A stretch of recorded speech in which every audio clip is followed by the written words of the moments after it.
the Seattle Seahawks won Super Bowl 60 by a score of 29-13, and within 90 minutes of the free agency window opening, they lost the most valuable player of that game. Kenneth Walker III signed with Kansas City on a 3-year deal worth up to $45 million. Safety Kobe Bryant went to Chicago. Cornerback Rick Woolen went to Philadelphia.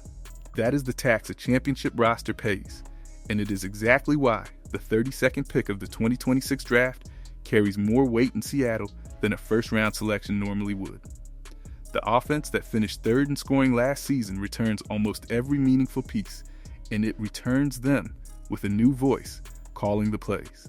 Sam Darnold threw for 4,048 yards and 25 touchdowns in his first season in Seattle. Jackson Smith-Njigba led the entire NFL with 1,793 receiving yards and then signed the largest contract any receiver has ever signed. Both of those men are now learning a system built by a coach Seattle hired away from a division rival, and on Sunday the front office ran a workout that had nothing to do with any of it. The defense allowed 17.2 points per game last season, the fewest in football, and it did that while its best young defender missed 4 games and played the Super Bowl on an ankle that needed surgery 5 months later. That ankle finally cleared a physical on Tuesday. The problem is that the NFC West did not get any softer over the offseason. The schedule opens with a rematch against the team Seattle beat in February, and there is a real question about whether a champion built on defense can absorb this much turnover and still finish first. But before we get into that, hit that like and subscribe button for more Seahawks and all the NFL content. Start with the arithmetic, because the roster losses only look manageable until you add them together. Kenneth Walker III rushed for more than 3,500 yards across 4 seasons in Seattle and became the first running back to win Super Bowl Most Valuable Player honors since Terrell Davis. Rick Woolen started 53 games over 4 years and left with 12 interceptions and 53 passes defensed. Edge rusher Boye Mafe agreed to a 3-year deal in Cincinnati. Kobe Bryant started 15 games on the best scoring defense in the league and signed for $40 million over 3 years in Chicago. Then there's the coordinator. Clint Kubiak spent 1 season in Seattle, turned a run-first identity into the 3rd highest scoring offense in football, and got hired as head coach of the Las Vegas Raiders days after the confetti fell. Quarterbacks coach Andrew Janocko went with him. Run game coordinator Rick Dennison went with him. Let me be fair here, because every champion loses coaches, and losing them because they were good is a far better problem than the alternative. It still means Seattle is on its 3rd offensive coordinator in 3 seasons under Mike Macdonald. Now run the counterfactual. If you replace a Super Bowl Most Valuable Player at running back, a 53-game starter at cornerback, a starting safety, and a rotational edge rusher all in the same spring, you are asking a defense that allowed 17.2 points per game to hold that number while breaking in 4 new contributors at once. Seattle walked toward the draft holding only 4 picks, then traded a 2027 4th-round selection to Cleveland to add more. That single trade is the tell. John Schneider knew the math did not work with what he already had. Brian Fleury is the answer Seattle landed on, and the interesting part is where he came from. Seattle interviewed 4 internal candidates and then hired the tight ends coach and run game coordinator of the San Francisco 49ers, a man who spent 7 seasons on Kyle Shanahan's staff and has never called plays. Mike Macdonald wanted scheme continuity more than he wanted a familiar face, and the 2 systems share enough language that Sam Darnold is not starting over from zero. Fleury coached George Kittle and Christian McCaffrey.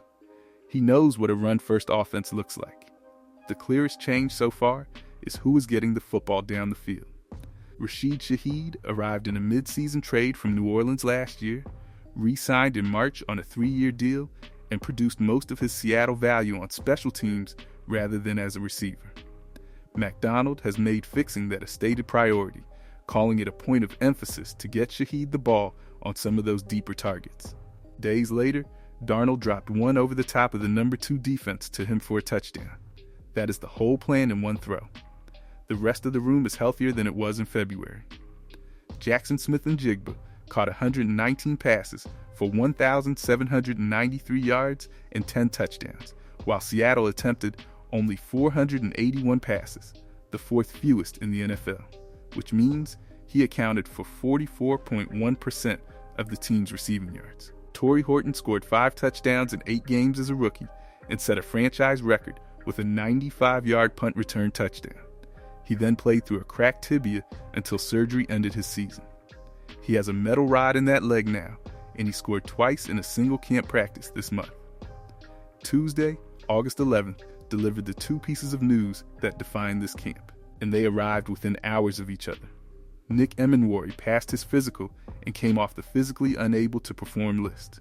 Fullback Robbie Oost went on injured reserve and will miss the entire 2026 season. One of those is the best possible outcome for Seattle. The other one ends a second-year player season before the preseason opener has even kicked off. And it is the harder story to tell because the team has never confirmed the injury publicly. The Emenwari news is the more important one for the season. He had arthroscopic surgery on his right ankle in July, the same ankle he hurt in practice 4 days before Super Bowl 60.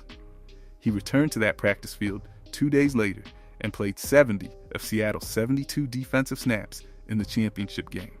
McDonald refused all summer to commit to a Week 1 return, and there was a hard deadline behind that silence. A player still on the PUP list after the August 30th roster cutdown must miss the first 4 regular season games. Tuesday erased that deadline completely. Ousts is the counterweight, and he deserves better than a footnote. The second-year fullback was inactive for both the NFC Championship game and Super Bowl 60 with a neck injury, missed weeks 4 through 7 of 2025 with an ankle problem, and never practiced this summer. Brady Henderson of ESPN reported the injured reserve move is neck-related because Seattle placed him there nearly 3 weeks before the August 30th cutdown. He is not eligible for one of the 2 return designations teams receive on that date. Seattle signed fullback Brock Lampe and linebacker Aaron Smith around the same window. Seattle made 8 selections in the 2026 draft, and the first one was forced by circumstance. With Kenneth Walker gone, the Seahawks took Notre Dame running back Jadarian Price at pick 32. PFF handed the class a C- and argued the front office prioritized filling holes over board value. Analyst Justin Mello at Sports Illustrated graded it a B- and used the word pigeonholed.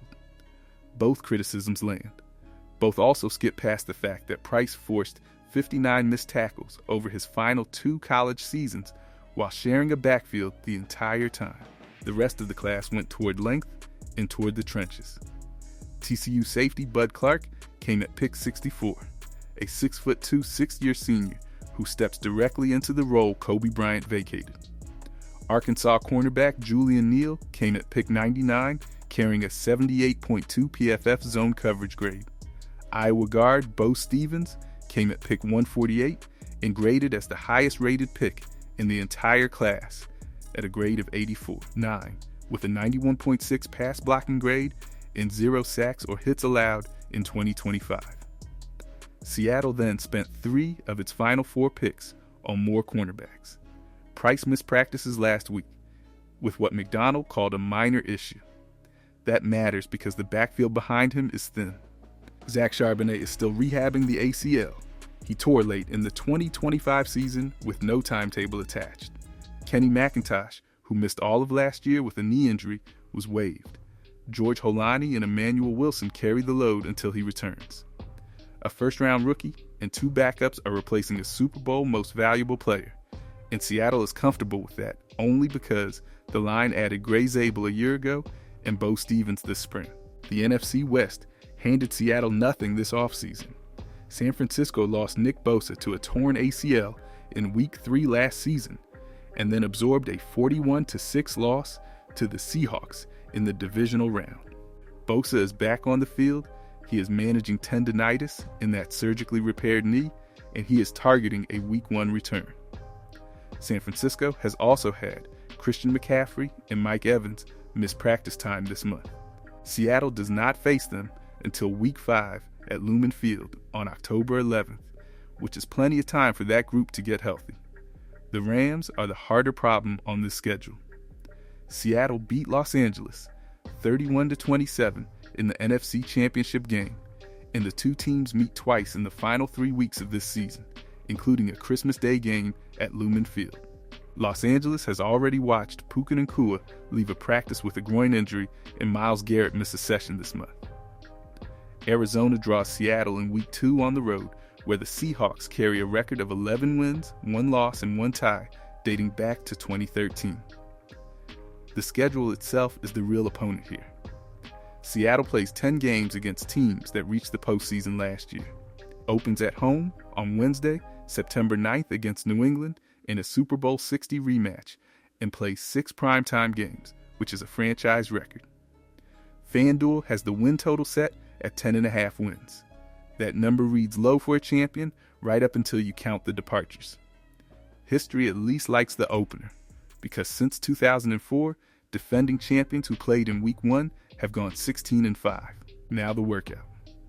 On Sunday, August 9th, Seattle brought in cornerback Terrion Arnold, and NFL insider Jordan Schultz reported it was the second such visit of Arnold's free agency. The Seahawks confirmed it went well. Arnold was the 24th overall pick of the 2024 draft, started for Detroit when he was healthy, and was released by the Lions on June 29th after being arrested on 8 felony counts stemming from a February incident in Tampa. He has denied involvement, he is out on a $1 million bond, and none of those charges has gone to trial. The football reason is simple, and it is worth separating from everything else. Seattle lost Rick Woolen and has no settled third cornerback. Josh Jobe re-signed on a 3-year deal at roughly $8 million per season and steps into a full-time starting role opposite Devin Witherspoon. Behind those two, Seattle signed veteran Noah Igbinoghene, is developing Nehemiah Pritchett, and drafted 3 corners in April. Arnold would be the most accomplished player in that group by a wide margin. Houston worked him out first, and New Orleans worked him out days after Seattle did. Here's the caveat I owe you before we go further. A tryout is not an offer. No team has reported a contract, and the legal calendar sits entirely outside the league's control. The judge who granted bond told the court that prosecutors were not there yet on the strength of the case, which cuts in Arnold's favor and settles absolutely nothing. Agent Nicole Lynn has said 4 teams showed interest. What the workout tells you is that John Schneider is doing more homework than most front offices, not that he has made a decision. The last piece of business is the one Seattle has not finished. Devin Witherspoon is entering the final year of his rookie contract with the 5th-year option already exercised for 2027 at $21.161 million. Ian Rappaport reported in July that Seattle has offered upwards of $30 million per season and that a deal could be close. Jackson, Smith, and Jigba got his in March at 4 years and $168.6 million, the largest receiver deal in league history. Derek Hall got his too. Witherspoon is still waiting after a second-team All-Pro season in only 12 games. So, can this team actually repeat? Here's the honest hierarchy. The defense is the floor, and it holds as long as Emenwari's ankle holds, and Bud Clark is at least average in Kobe Bryant's old role. The offense is the variable, because a first-time play caller and a first-round rookie running back are being asked to reproduce the 3rd best scoring attack in football. The biggest single risk is not talent at all. It is that Seattle plays 10 games against playoff teams and opens against a New England team holding 7 months of film on how it lost. My call is 11 wins and 6 losses, a wildcard berth rather than the number 1 seed, and a division race that comes down to that Christmas Day meeting with the Rams. That reads like a step back on paper, and it is not one in reality, because the roster that mattered most in February is still largely intact. Tell me where I have this wrong in the comments, and subscribe if you want the Terrion Arnold decision the day it lands. The preseason opener against Dallas comes Saturday, and the quarterback room behind Sam Darnold is the first thing worth watching.